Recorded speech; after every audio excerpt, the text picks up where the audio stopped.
Welcome back once again, ladies and gentlemen. Can we talk about Gem and the Holograms? Or, more specifically, can we talk about how everything's going to come to a head this week in the spectacular finale of Starbright? I mean, is spectacular the right word there, Kristen? That was fine. No, yeah, I mean, it's spectacular enough. They're doing stuff. Lots happens. They're getting down to business. As Gem herself would sing. Yeah, no, well, has sung, and will sing again, as we know. But, yeah, I mean, the last episode ended with Kimber blowing up in spectacular fashion. So I'd say, yeah, it's pretty apt, I would say. Mm-hmm. And I am the exploded Kimber of this situation. My name is Joe. I am Kimber's peg leg, Kristen. I kind of forgot about Kimber's peg leg thing already. Oh, did you? Because I'm keeping my own personal canon of all the movies that we're losing in my version of Gem and the Holograms. Do you want me to update you? Well, I remember Rio's hand is one of them. He gets caught in a bus door, and Kimber's leg got blown off last episode. So yeah, so she's got a peg leg. Rio has a hook hand, and we courted with the possibility of Jericho also getting a hook hand. Because, if she had a hologram hand, then she could differentiate herself from Gem very definitively. That's very true. You know what? I think we should all root for the hook hand ending for Gem, because it's true love. Like you said, hey, they're putting hooks together. It's great. Yeah, the true RPG ending. We are experiencing Gem and the Holograms via Shout Factory's complete DVD collection series, Truly Outrageous Complete Set, which is actually the name of it. So yeah, it's amazing they fit all of it on the box. It was very good typography. You got to hand it to the people at Shout Factory. One thing they know how to do is how to fit a title on a box. God bless him. And if you want to watch along at home and experience the complete ridiculosity and exploded red-haired women of 80s cartoon classic, in air quotes, Gem and the Holograms, you can watch on Netflix, too, because I forgot about that part, so I put it right there. Yep, you probably got a Netflix. Yeah, you probably got a Netflix, I would hope.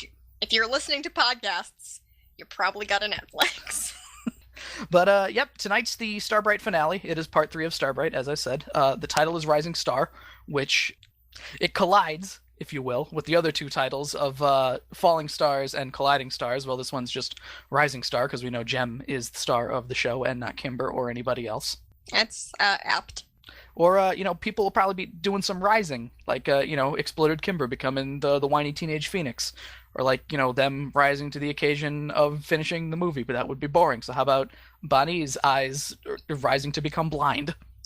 Or, since we know that how she became almost definitely blind as she tripped and her eyeballs fell out, the experimental surgery that they're electing her for is just doctors standing at the other side of a room just throwing eyeballs and hoping one falls in her head. So the rising stars are the stars in Bonnie's eyes that are being thrown at her head.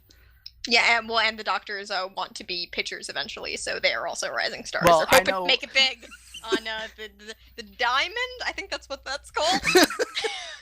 The baseball diamond is the whole court. I guess the pitcher's mound. I don't know. It's a rare breed. The combination threat of PhD and pitcher. So I know I would want to be that first guy. Yeah, but how amazing is it that I know more about medical terminology than sports terminology? But yeah, let's just here. I'm gonna throw the theme song at you guys right now. We're gonna throw it at your earballs, and here it is, part 3 of Gem and the Holograms, Starbright, Rising Star. Try not to imagine eyeballs being thrown at an orphan. You'll be better off.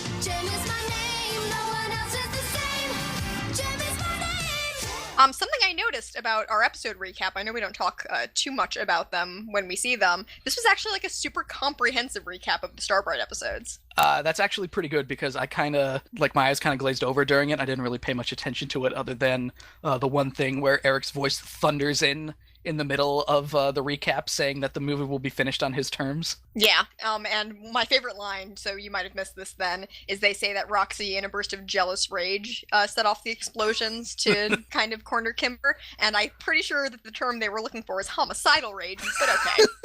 Or, maybe they just missed it. Like, jealous homicidal rage was written in there, but jealous rage is all that got through. Yeah, because they weren't really paying attention either, let's be honest. Yeah. And Kimber is still in the middle of the explosions. At some point with the animation, it looked like missiles were being fired at her. Well, I mean, that's how they do it in Hollywood, I'm pretty sure. Oh, of course. But lo and behold, Jeff Stuntman coming to the rescue. Yeah, he hops on his motorcycle and he goes right after Kimber. And I guess, I don't know, like, how many explosions do they plan to go on in this shot? Because they go on, like, a lot. Like, Nick Mann is already gone, so... Yeah, like, one of the notes I made for myself was, like, they didn't do anything nuts with the explosions, the Misfits. They didn't, like, light them personally and be like, go. They were, like, at the controls. So the implication I'm getting here is that they can't stop the explosions once they start. That seems safe. Maybe. I'm not sure how Hollywood explosions work. I would assume that they have at least, like, all the explosions that they want to do for one shot are probably lined up, but this is implying that this is some fucking, like, Quentin Tarantino, like, 7-minute shot of Jeff and Kimber, like, riding through explosions and shit. Yeah, it's very strange. Jeff Stuntman picks her up on his motorcycle. They go off. They fly off the motorcycle because apparently he's not that good. Yeah, and then the motorcycle explodes like in a very subdued, controlled explosion. So Jeff Stuntman not phased at all by this, nor is Kimber. They're both pretty much fine. He gets up and scoops up like a bride and just runs her through some more explosions, and then we just kind of get a fade out because I guess they were just like, all right, well, they're safe now, so we don't have to keep showing explosions. Yep, and I do want to point out that once they are out of the explosion, he puts her down, and once they have their little, like, oh, well, Kimber's not feeling well because she just dodged a shitload of explosions, he just picks her right back up. Yeah, scoops her up like a bride for a second time in, like, 3 seconds, and just walks her off. I wish I had someone to carry me around, so maybe this is, my observation is jealousy speaking. Nick Mann is there, and he's like, hey, you did a good job making me look good there, buddy. Yeah, I said, even if you give him the benefit of the doubt, which you shouldn't, because he is a proven asshole, and assume he's, like, trying to lighten the mood since Kimber seems unharmed, at least, joking now, still not cool. No, probably not a good idea. Aja rightly gets offended, but doesn't really, like, sick burn him or anything. She's just, she shoves a motorcycle helmet into his solar plexus and tells him to stick his fat head in that, hero. Yep, so fuck him up, Aja. But I mean, your head does go in a helmet, Aja, so... That's the place it's supposed to be. I guess in the cartoon you can't say shove this helmet up your ass.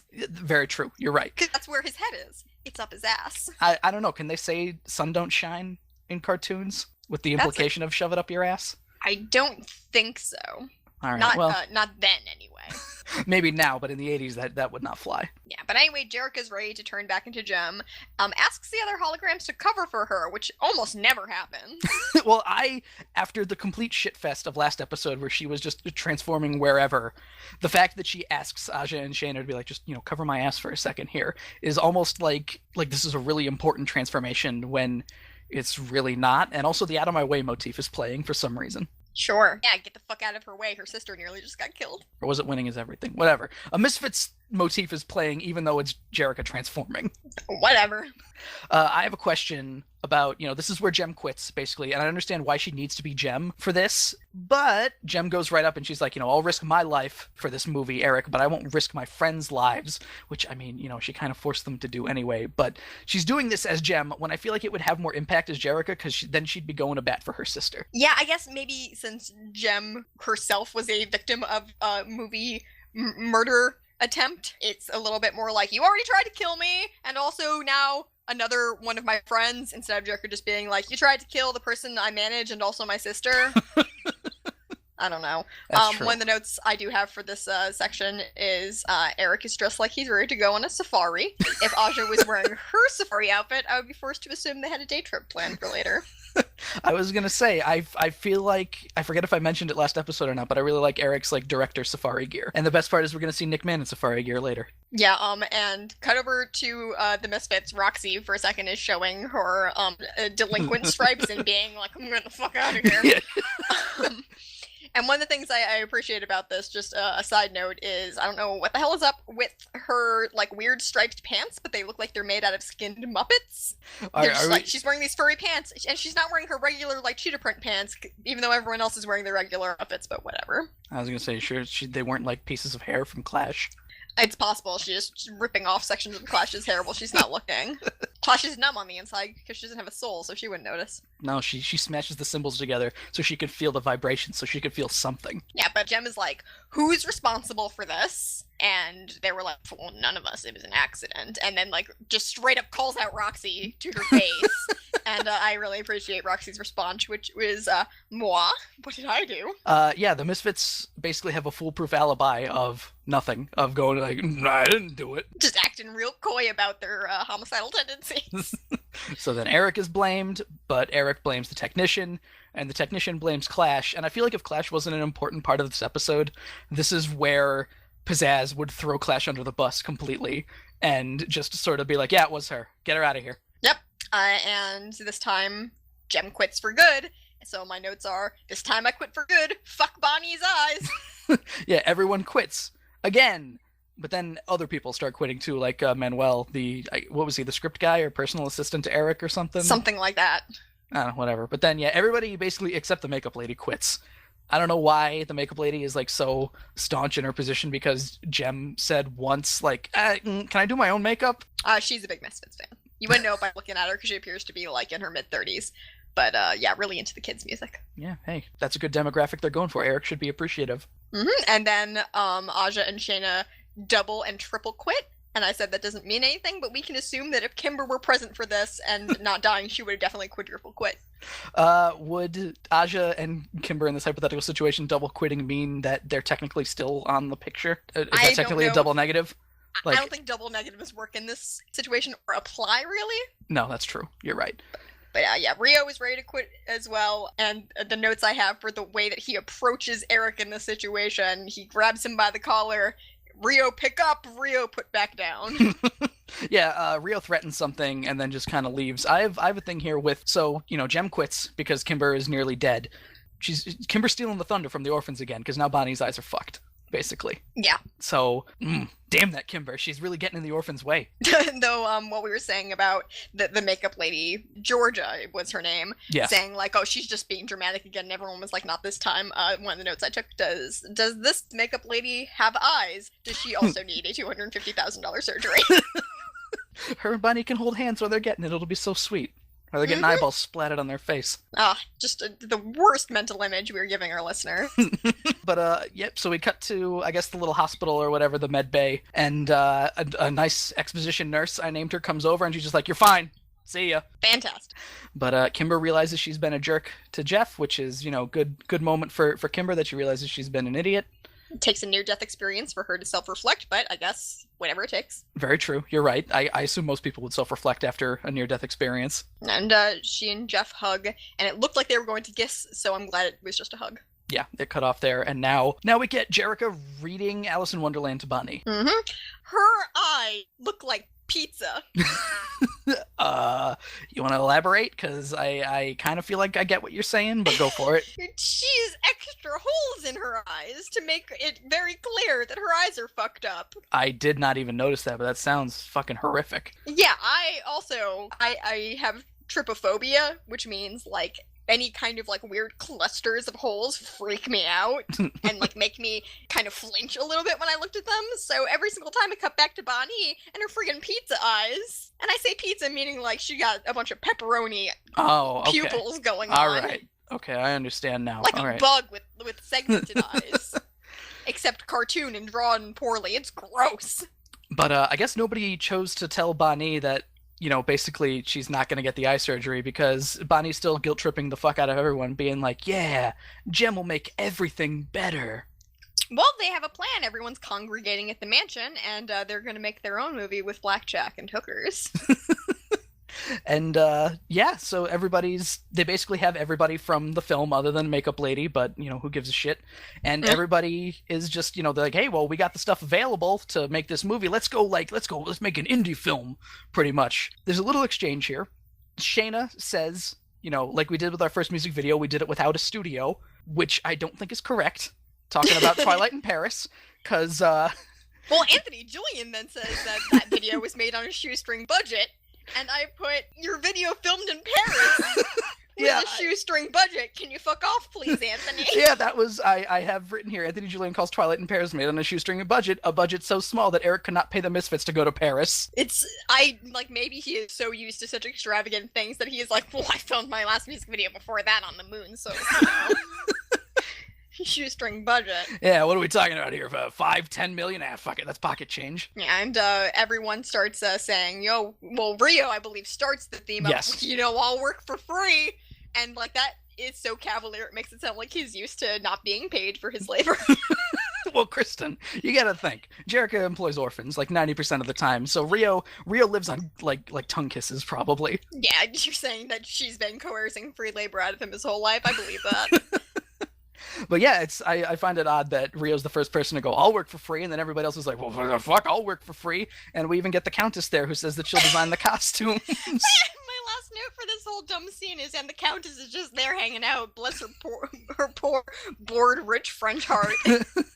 I have it that she's gonna, the next seasonal line that she had is just gonna be another Gem and the Holograms line for the movie. Yeah, basically. Another rebranding. Who cares? I already have the costumes. Who cares? Jem says Starbright lives, which I know this is all kind of cleared up, but at the time I was like, okay, so this movie's called Starbright. This Gem and the Holograms new movie is going to be called Starbright when the Misfits movie is still called Starbright. Yeah, I made notes about that too, because it doesn't make any sense, and I will bring this up again once we get to our first song here. I have more to say about it in putting it all together. As do I. Putting it all together is the first song that we're getting here, which is, it's not bad. I mean, it's kind of I don't remember this song at all. I literally listened to this song, when did I watch this? Probably like 6 hours ago, and I cannot remember anything about the song. I couldn't hum any of this to you. I could guess that Jem probably goes, whoa, whoa, whoa, at some point. Probably. That's a fair guess for any of these songs. The first note I even have for this song is, I forgot about this song, probably for a good reason. Yeah, so going back to the title of this movie, there's like a giant call sheet or something that we're shown, and it says Gem and the Holograms truly outrageous. And I said, is it not Starbright anymore, even though she just said Starbright lives? So right, yeah, that's I guess this movie is called Truly Outrageous, because there's like a giant schedule in the background, and but it's not. We find out later it's still Starbright with a different plot. Yeah, and completely. Characters and footage from both times they filmed. To be fair, the Misfits movie does change, so it does. Thankfully, even though we're getting ahead of ourselves here, we'll keep coming back to this point.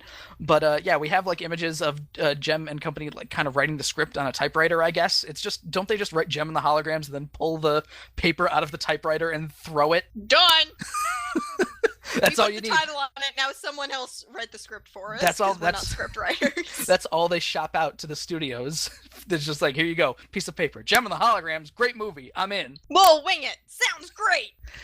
They have set pieces, even though they already said they don't need them. We have imagery of Shayna hanging out with the Countess, which I think might be, is this her first inkling into Shayna as a fashion designer? I guess so. I know that has to come up within the next couple of episodes, like for real. I think it does.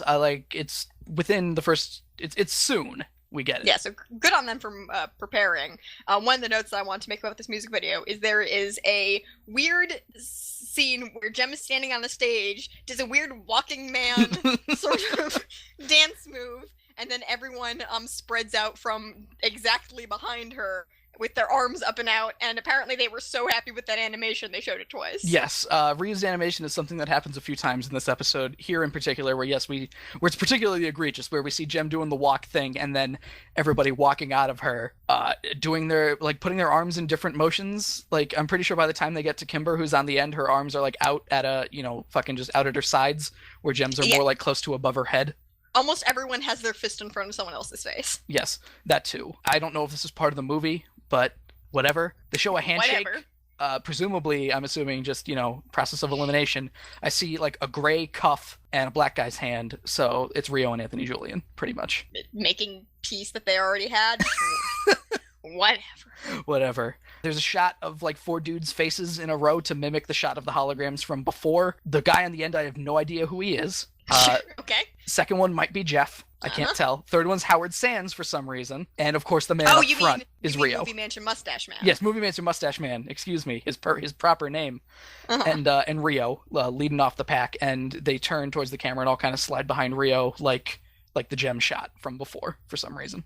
Yeah, this song is forgettable, and the music video has just kind of boring but confusing imagery. Yep, and there's also a high five between the two hands of the presumably Rio and Anthony Julian. Sure. Are we going to say this was probably something they filmed for Starbright? Yes, I'm going to say that probably all of this happened because I don't think there was anything terribly out of the ordinary. Okay, I can accept that. So once that song is over, I'm not gonna lie, when Clash rolls up threatening as hell on video in her convertible, she looks kind of like a bad bitch. Her pukey yellow convertible. Yep, she just goes, haha, idiot, what's up?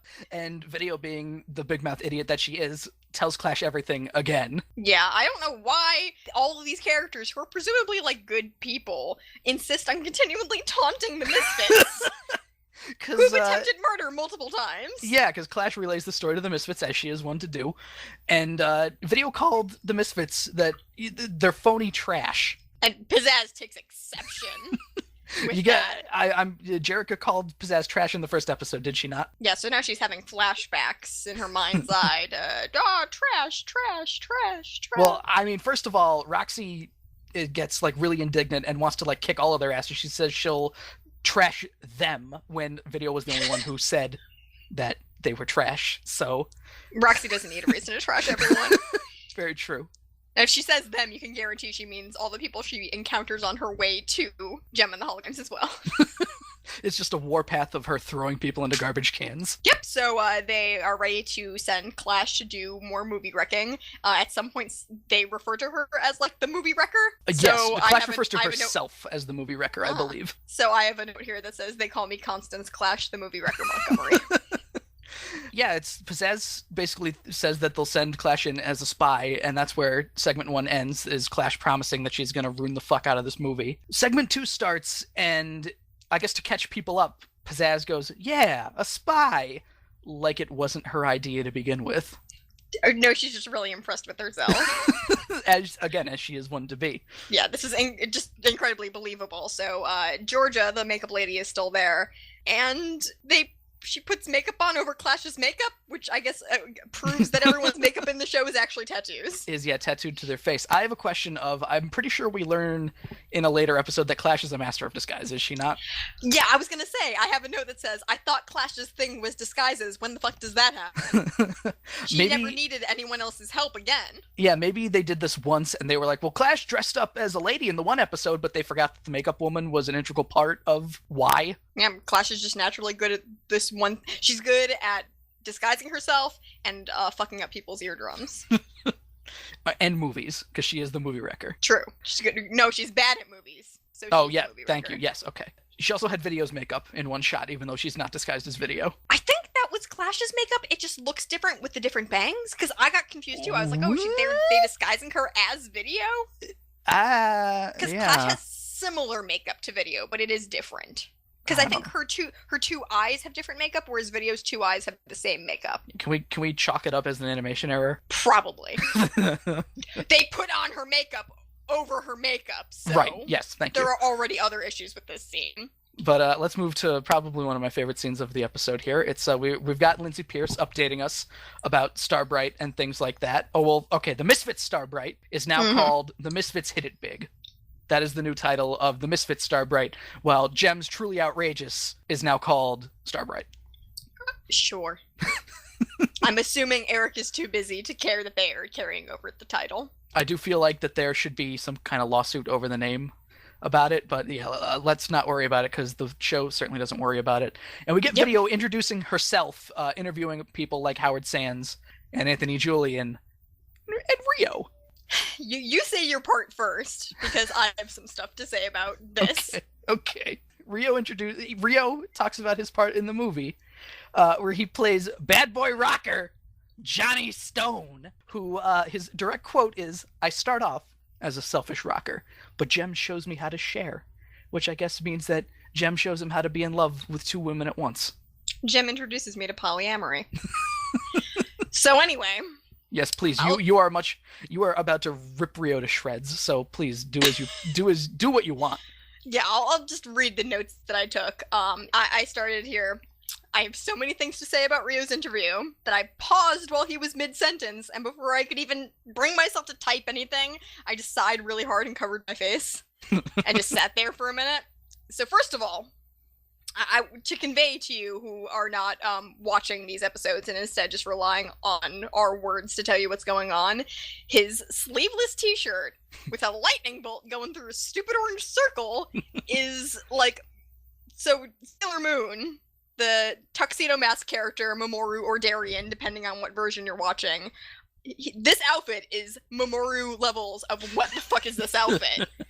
So if you Google that, just like Sailor Moon Mamoru fashion, you will get a great idea of what this outfit is. And I don't actually want to talk about this interview anymore, because if I don't stop myself, I'll go for so long that I will die, and my last words will be, why is Rio the lead in this movie? He's the lights guy. I mean, do you think Rio at least displayed... Because you think if he was a bad actor, at least, Gem and Company would be like, no, Rio, honey, it's okay. You got to do the lights. We got Jeff. Jeff the stuntman's a better actor. We'll get him to be the lead. I think the problem is that everyone is working for free, and Rio is the only one left. Probably. You're probably right. Yeah, because Jeff already has his whole subplot with Kimber that stays in the final version of the movie. Yeah, that too, which is another interesting thing that I guess we'll come across here. Kimber is interviewed next as well, if we can move off of Rio, because I think... Please! Kimber shills her songwriting ability to Lindsay and claims that she wrote fucking 12 songs in like a day, probably. And that the songs are outrageous. Let me put that in there as well. GG, Kimber. I think 12 is too many songs for a movie that is not strictly a movie musical. You're probably right. But I mean, if the songs are a minute long, who's gonna notice? I suppose so. Jerrica is interviewed and she says that, all of the proceeds for the tickets or whatever will go to the Starlight Foundation for Girls, which basically means that all of the money goes directly to Jerrica. Yeah, I would like to point out that I'm glad you took notes for all of these things, because I was so hung up on the bullshit with Rio and his stupid fucking outfit that I didn't write any other notes for any of the other things that happened in this scene. I just stopped and I was like, I'm gonna pretend none of this happened. Well, it's a good thing that they get off that scene pretty quickly, because... Thank God! We're back to the set of the Misfits Hit It Big / Starbright Misfits version, and there's animals and shit everywhere, and Eric is just so pissed when he walks in with the exchange of, who ordered the orangutans? Pizzazz stepping up, I ordered the orangutans. So silly. My note for this, once I saw all of the animals, was Pizzazz is going to personally eat all of these wild animals. And then after the exchange about the orangutans, Eric thinks he's in charge, and it's pretty cute. Yeah, no, Eric has no control over the Misfits movie anymore. And, Pizzazz says she does what she wants, and we got the second song of the evening here, Welcome to the Jungle, which I believe we are going to play for you right now. Yeah, let's go for it. There's an animal on the loose. She's a creature on the prowl. There's an animal on the loose, and she's getting ready to howl. Welcome to the jungle. Welcome to the jungle. She don't care. She is the type that plays it fair. Welcome to the jungle. There is danger in her eyes as she moves in on her prey. There is danger in her eyes. If you're smart, keep out of her way. Welcome to the jungle. Welcome to the jungle. Watch her back, and any second she'll attack. Welcome to the jungle. If you see her smile, better run, because in a little while she'll reveal her claws. Welcome to the jungle. Welcome to the jungle. Welcome to the jungle. So I was telling you before we started recording, I was initially joking about Pizzazz eating the other animals. That was supposed to be a little goof, that I'm, known for. But the fact that this song was Welcome to the Jungle, and the entire time Pizzazz referring to herself as a wild animal that's gonna kill people, it made me rethink how true that statement actually was. Yeah, I wouldn't be surprised if Pizzazz eats an endangered animal on film for everybody to see. I don't know if it's even shock value or if she thinks it's cool, but I would not be surprised if that made it into the final cut of the movie. To establishing her dominance, she must eat the heart of a lion to gain its courage. And the song itself, more like attacking actual people. So I put, this is amazing. It's basically actual cannibal Phyllis Gabor. Yeah, the song to me, I don't like it at all. Let me just say right off the bat, it sounds to me like a very like a shitty Hungry Like the Wolf kinda. Like I think that's what they're going for, like thematically. And yeah, Pizzazz is a jungle lady in the music video, and she must be like really into character or something, or there's a plot point where she attacks a film crew because she chases off people at this fucking set that they built of jungle goddess woman, and like they knock over a light and shit, and Nick Man is in safari gear, and we see him like looking at where they were, like holding up a fucking film canister. So like I don't know if this is Pizzazz scaring the crew or if it's like, You know, it's those candid moments you catch on film that really bring authenticity to the film. I bet when the bigwigs give their review of The Misfits Hit It Big, they love the authenticity of Welcome to the Jungle. Oh, absolutely. And my only really other note for this song was that Pizzazz is standing on some kind of Aztec-looking pyramid thing, doing a weird high knee marching side to side dance move. I really do not know how else to describe this. It's going so quickly too that it looks like she is probably giving herself whiplash and should have a completely twisted up spine by the time she's finished. But yeah, the animators liked it so much they went, fuck yeah, put it in twice. Yeah, they show not only do they show Pizzazz dancing in front of the fucking flame casting a giant shadow at 150% speed twice, they have her like kind of doing her little shimmy at the camera twice too. And not near the camera. Please stay away. My other favorite thing is, I think it's Nick Man running away from Pizzazz, and Roxy and Stormer are superimposed in the sky playing bongos at 50% opacity. Yeah, they're like Bongo Mufasa. This song's so stupid, and that's why I love it so much. That's why I hate it. It's so terrible. Oh, I love it. Kristen, I want to remark actually real quick that for all 3 episodes of Starbright, we used the Misfits song. So what does that tell you? It means it's great.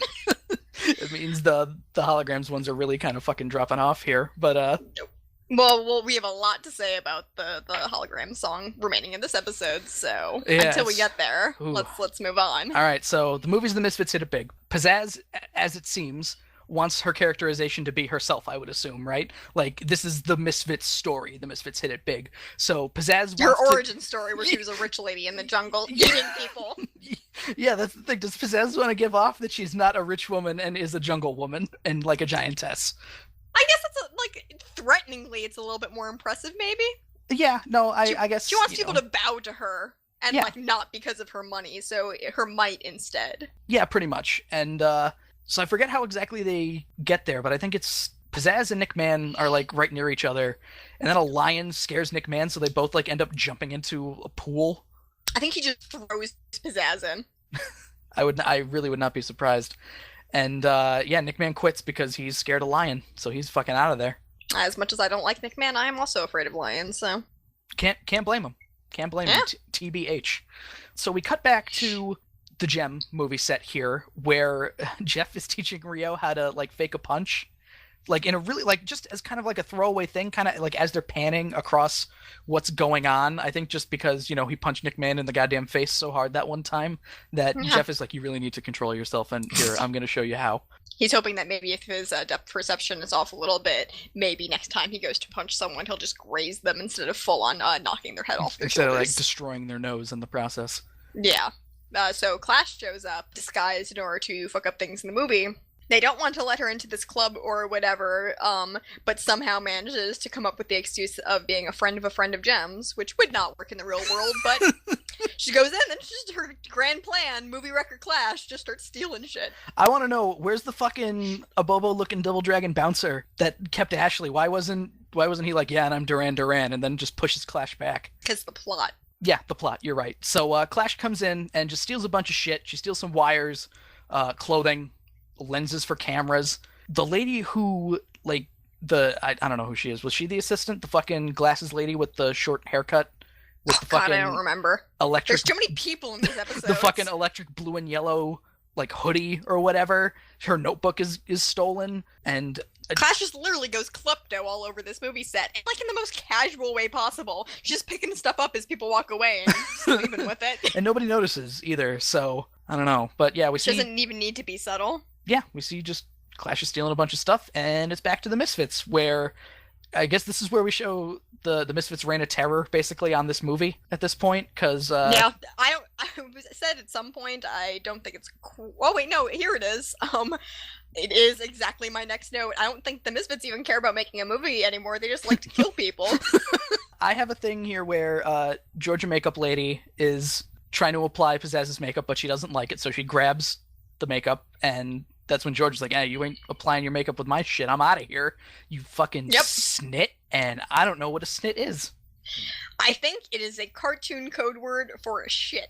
Probably. I would not be surprised. Like, I didn't look it up either. I probably should have. I wanted to just paste the definition of snit in there, but I was just like, that'd be fucking stupid. I'd rather leave it a mystery. I'd rather just have this angry makeup woman make up a word to yell at Pizzazz. Sounds like a cartoon code word for a bad word. Yeah, pretty much. She's basically calling Pizzazz a big bitch to her face. Essentially. They hate the costumes, too. They complain about a bunch of shit. Stormer complains about yucky fabrics, and I made sure to put a note here to ask you, what are some yucky fabrics, Kristen, other than crushed velvet? Costume satin. Okay. So maybe the Misfits were picking out the fabric because the costume person says, you were the ones who approved all of this. Maybe they were like, yes, give us the ones made out of costume satin, and then once they were sewn, they were like, wow, what the hell is this? So they thought better of it afterwards, perhaps, but that is probably that. Like, I don't know, broadcloth. Yeah, no one actually wants to listen to me describe low quality fabric. I thought it'd be interesting. I know you thought it would be interesting. I'm not sure anyone else does. But yeah, the Misfits pretty much hate the fuck out of everything that is involved in this movie, so everybody quits. And Clash is still hanging out, stealing things, and happens to overhear a conversation happening back at Project Gem. Jeff, I think he's the one who has the tape and is giving it to Video. I think it's yes, because for some reason, right? He has. I know. He has the tape, and didn't he say he was going to show it to the Union, and then just gives it to Video though. Yeah, she's her name's Video. She got tapes. I think it might be that Jeff is a little too busy, so he's like, hey, can you pop this down to the Union for me, even though I've had like 10 days to do it. He's too busy kissing Kimber when no one's looking. Yeah, very true. So Video puts it in her bag, immediately puts her bag down, and walks away. Because Video, again, like somehow the least competent person in this entire show. Might be because Clash has been fucking with her entire life, but isn't that a reason for her to be a little bit better at avoiding these kind of... Shouldn't she always assume that Clash is standing around the corner getting ready to steal something? We saw what happened last episode, where it's just like, aha, I switched the tape on them, where you'd think it's... I mean, like, yeah, how does she not assume that Clash is, like, around the corner or something? Because we need to have our dramatic reveal here. Yeah, the makeup woman comes in. Her name is Georgia. As we said, she apologizes to Jem. I've got the note here of we have the reveal of makeup woman Georgia. Whatever happened to stunt woman Pam? She died in those explosions. Rest in peace. Yep, no one really cared. And now her family's going in debt because all of the money from the movie is going towards Bonnie's eyes. So, it's really sad. Let's not linger on it. You're right, yeah, I shouldn't be laughing about that. But we have Georgia here to out-Clash, basically, because how convenient is that? It's very cartoon. Mm-hmm. So, she pays her dues for not hopping on the new Starbright crew and goes, that's fucking Clash! Yeah, everybody accepts her instantly after that. They don't mind anymore. But then Clash runs away, basically. She turns into Action Woman and fucking gets in her convertible and gets the fuck out of there. My very first note for this is that I refuse to let Rio participate in an action sequence still dressed like that. Jem says that they gotta go get the Roadster, which I guess I don't remember the last time they called it the Rockin' Roadster, but it's nice that they're keeping that up. And Aja is driving, so make sure to make a note of that. Rio drives a weird green pickup, and him and in some shots it looks like a monster truck. Yes, that too. Him and Video and I think Movie Mustache Mansion Man get in there when I don't think a pickup truck usually has... It definitely only has 2 doors, and Video gets in first, and she's sitting up front, so Movie Mansion Mustache Man, Howard Sands... He's crouched in that little space in the back where you usually put rope. Yeah, he's sitting back there being like, "Ooh, we gotta get her. Let's go! Zoom!" He's definitely backseat driving back there, you know it. Oh yeah, he's making gunshot noises, like pretending he's participating. But he's just there for moral support, and everyone appreciates it. Yep. Segment 2 ends. Aja's about to crash into a truck. Action sequences. Segment 3 starts. Hey, her brakes work, and she does not hit the truck. Although the way that the brakes are portrayed in the cartoon, their heads probably would have flown off their bodies. How quickly they stopped. Yep. But they keep going. Clash is still making too much headway for them. So Jerka asks Synergy for help, and my note for that is, Synergy, can you help us? Fuck you, Jerka. Of course I can. Like, do you even need to ask? Just touch your earring and I'll do something. If you didn't think to ask me until now, I'm making a tree. So I also want to note there is an exciting making mischief motif in the background during this sequence. A Man, more they exciting love one than usual. They love that music sting, don't they? They really do. Synergy makes a hologram tree in the middle of the road, and we see Clash experiencing it from 3 angles. One directly in the car, one like above, I think, and one just kind of the shot normally, I guess, I think. Whatever. It's odd. She closes her eyes as she is braking, because you should always close your eyes while you're driving. And just faces straight through the hologram tree, and I'm sure that is going to haunt her for the rest of her life. Yep, and she runs the fuck away, which she leaves her pukey yellow convertible behind, because she probably has a pukier one at home. Yep. But, yep, they get all the stuff, and they're like, all right, well, let's shoot this movie. So they cut back to the Misfits now, who are playing Welcome to the Jungle for a crowd, presumably the climax of the film, which is very disappointing if I were an extra. No, that crowd's loving it. I don't know what you're talking about. And once they yell cut, Pizzazz hates noisy extras because she says for them to shut up and to stop. She's commanding that room, as always. And they don't shut up until Clash walks on screen. Clash just walks on the set, by the way. I mean, I guess she might have waited for them to yell cut, but she walks like right onto the stage and she's just like, hey, it didn't work. Plans a bust. Sorry. And Pizzazz smashes her guitar.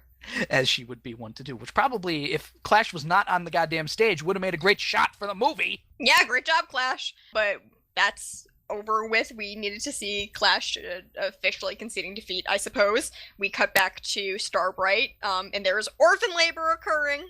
Yep, we have Ashley in charge of the clickety-clacker, which is the correct terminology for it. I was totally a film major in school, so Yep, definitely... That sounds right to me, so... The thing with the scene written on it. The marker, which... No, they probably need. Okay, I was going to say, that thing's a little out of date, but it is the 80s, because that was used to, make sure that the sound and the video was, synced up. That makes sense.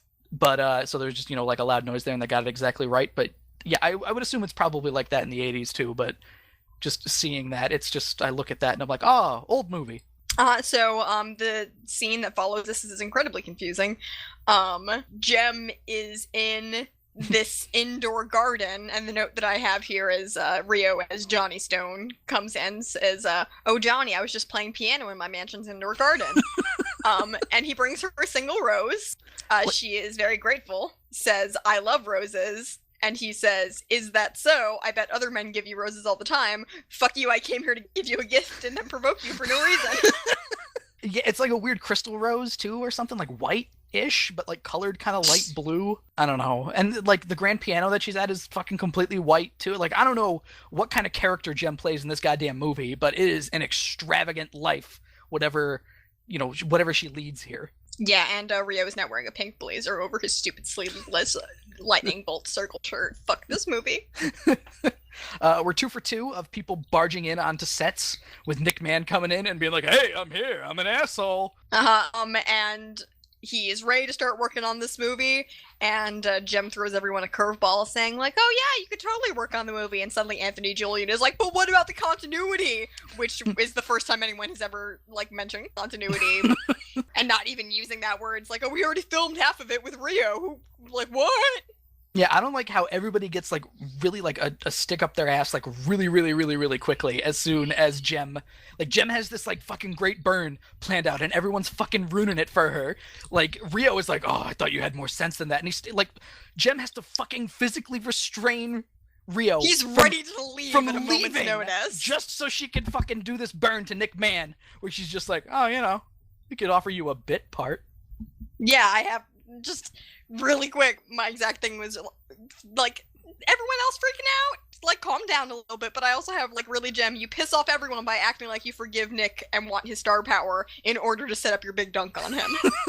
She honestly could have just hit the dunk immediately. She didn't have to fucking hot dog. She could have just went right in with, I think we could offer you a bit part. And then that would have saved everybody fucking like 10 seconds of getting pissed. Yeah, so he gets angry because he does not do bit parts and he does not work for free. So he leaves, and Rio says, almost verbatim, "Jem, you're the greatest, not my girlfriend, Jerica." Almost verbatim. That is a little paraphrasing. That's practically what he said. And then they film a candid moment portraying Rio cheating on his girlfriend, kissing another woman. Kristen, it's a movie. It's movie magic. I hate this. There's a winning is everything motif, presumably in the next scene, because I doubt it would be in a scene with Jem and the holograms, even though there was one before. It's while they're filming a scene of the movie with Pizzazz looking at her face in the mirror, like holding a hand mirror, splayed out on a sofa, while the other two misfits are hanging out, and she's like, "It's so great to be rich, beautiful, talented." That's what I do on my days off. And then we're 3 for 3. Fucking more people barge in on the sets, like fucking complete unprofessional. I mean, they're here to take down. It's the like movie. no one locks the doors or anything. What does closed set mean? They have the fucking red light on for a reason. Whatever. So the union people all come in, and man, they coordinated their speech on the drive over. As many characters do in this series. Yeah, or so we assume, because they don't show it. They all have their own, like, 2 lines that they say, and then someone else pitches in, and basically they're like, "Oh, Eric, you are super fucked." Yeah, I'm from the Screen Actors Guild. I'm from the fucking Stuntman's Guild. I'm from the Writers Guild. And yeah, basically And they're you're all going to jail, motherfucker. they're all there to Police are there also. serve him lawsuits. The Misfits, they don't really give a shit. They're like, "Yeah, it's fine. Movies, we're good. Just, edit what we have." This again just reinforces my the thing I said before about the Misfits don't really give a shit about making a movie. They just really liked fucking with people. They're terrible finishers when it comes to things. The moment something gets boring, they're like, it's okay, we're good. And yeah, I appreciate people who can live like that. The last scene of the movie that they film is half of a scene of Pizzazz talking to herself while she looks at a mirror. Yep. And it's a classic right up there with To Be or Not to Be. Yeah. And we cut back to Jem and the Holograms, where they're ready to film the last scene, which also happens to be the third song of the evening, People Who Care. This is a weird song. This is schmaltzy as shit. This is a fucking Oscar bait song, if I've ever heard one. I forgot I actually wrote this down. My first notes for People Who Care are, "We are the world. We're all blind orphans." Did you notice, Kristen, the first thing I wrote, the star outfits come back. Yeah, that was my next note. They have the Universal Appeal outfits on, except their version, not They're the yeah, Misfits they're version. the Jem and the Holograms Universal Appeal outfits that we saw very briefly in part 1. This is a very sort of Bonnie-centric video, obviously because, we gotta tie up that plot line. But there's just a lot of... it's too bad she can't see what's going on. Well, Kristen, she's not blind enough to not see Jem when she sings, people who care, people out there just like you, and she points to Bonnie, and Bonnie's like, "Oh, me?" And she points to herself. Holy shit, just like me. Yeah, there's a lot of shots of, like, the crew together, and a lot of Jerica stuff, which probably isn't in the movie. Bonnie isn't in the movie at all, I would say. Yeah. I would like to point out that one of the lyrics is, like, helping people to see, which is a little on the nose, you asshole. Bonnie just, like, turns away and cries. Yeah. They appear to be now inserting footage from the original movie that they filmed with Eric, and I'm assuming, I guess, that's not a legal thing because Eric just got served with a bunch of stuff. Yeah, that would be probably evidence, I would think, mostly. Or, like, they don't own the rights to it or anything. Yeah, because they show a bunch of stuff, like, Kimber and Jeff are, like, silhouetted, I guess, in a theater. You can't tell that it's Kimber and Jeff, but their scene is playing, and they kiss, so I'm assuming it's Kimber and Jeff. It would be weird if Jerica was kissing someone. Yeah, Shayna and Anthony Julian kiss, which probably isn't in the movie, because Anthony Julian's the director. So why would you show one of your actresses kissing on the director? Well, I mean, when you put the white guy in the movie, why not put the director in the movie? There are no laws anymore. Rules. Director cameos are fine every so often, but there's also footage of, like, Bonnie meeting with the doctor, kind of, I guess, to prepare for the surgery, even though it didn't happen yet. This is less of a music video, more of, like, a montage going with the song in the movie. Yeah, pretty much. But it's kind of a boring song. Like I said, it's very... schmaltzy, I guess I don't want to use that word again, but it's just basically it's cheese. It's Hollywood cheese. Yeah. It's them basically being like, fucking care for your fellow man, while the Misfits only care about themselves. Yeah, and I would also like to point out that in the fade out, once they finish filming everything, Ashley appears to be kissing another orphan on the mouth. What?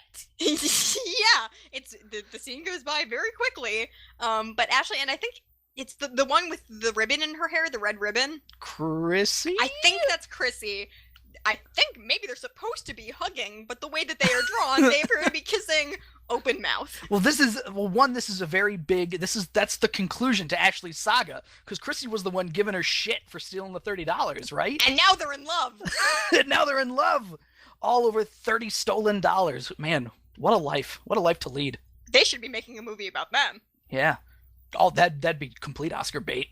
Ashley plays Johnny Stone. But we get to the rap party here for the Misfits hit it big, so I guess that all the lawsuits that Eric was served wasn't too big of a problem. Nah. Pizzazz's dad storms in at like 4 frames a second. Like, it's really kind of choppy, like they definitely That's had to. what happens when you're really mad. Eric pulls a Roxanne, he's like, I'm gonna get the fuck out of here. Uh-huh. And after all is said and done with Pizzazz's dad being upset at how much money he was losing, the Misfits are just kind of like, oh man, we lost our movie studio. Well, now, gosh darn it, that is a setback. Yeah, I have here that the Misfits probably don't care because the movie is finished. This is the rap party. As well as the fact that Harvey Gabor gives World Studios, or the fucking studio, to Howard Sands. Now, one of two things happened here in the situation. That Howard Sands was the old owner, because he was very clearly associated with this, and he was just like, you know what? I'm going to sell World Studios to Harvey Gabor, unless he didn't know that Eric Raymond was going to be in charge when he did it. Or Howard Sands now owns this studio that he did not own before, which means the rich are just getting richer, because Howard Sands is a fucking multi-millionaire. Yeah, just things are just, they're looking up for everyone. Blind orphans, rich Movie Mustache Mansion studio Man. executives. Just going great. It's a great time for everybody. Especially, now it's time for that experimental ass surgery. The doctors are putting on their baseball gloves, getting ready to throw those eyeballs. They've been working at the pitching machine all day. They're fucking. One guy's up to 95. He thinks he's really got a good. He's got a good knuckleball. Oh yeah, and so they're ready to do the surgery, and like the doctor or some finance person is like saying, "Okay, Jarek, I hope you understand. You are like you haven't given us a deposit yet. We're going to do this surgery. If you don't have the money for this, that whole mansion is going to be your collateral." And she goes, "Do it, motherfucker." Basically, I mean, it shows a good amount of confidence, at least, that she's like, well, you know what? We're gonna win, so it doesn't matter. But it's sort of foolish, because she didn't even like take out a loan or anything, we don't think, to pay for some of this goddamn surgery. And it's, I don't know, it's a little awkward scene. Yep, so the movies are premiering on the exact same day across the street from each other for some reason. Good to know that the editing process was exactly the same for these two movies. Unless it's, Eric probably wanted to take a chunk out of the fucking opening for the Gem movie, so he had them rush editing and fucking put the Misfits movie out the exact same day, probably. Well, it's not his studio anymore. So wait a minute. I guess Maybe it's just we a should stop thinking coincidence. about this. Yeah, I guess it's just a coincidence that the Misfits movie and the Gem movie opens on the same day, literally across the street from each other. Whatever, yeah, the Misfits arrive in their purple limo. The fans are freaking out. And I gotta admit, the way that they just like real cash are like, oh well, I don't feel like giving you my autograph now, maybe later. I can see the celebrity appeal in that. In like a twisted way. They're unattainable, therefore they're icons. They're like, oh well, maybe I'll get them next time at the next movie premiere, or at the next music video shoot, or backstage when I creep in and stab one of them. Yeah, so the people like in line for the second showing of Starbright, I guess, see the people come out of the Misfits movie and they're like, so how was it? And everyone coming out of the Misfits movie was like, holy shit, that was bad. One lady throws her hands up in the air and it's like, it stunk! Like, she was so hyped for the Misfits movie. You hate to be let down like that, but the people coming out of the first showing of Starbright are amazed at how good it was, and the notes I have for their reactions, again, practically verbatim, is, I'm gonna see it again right now, when they get back in line, and then my next note is, this shit is better than Star Wars!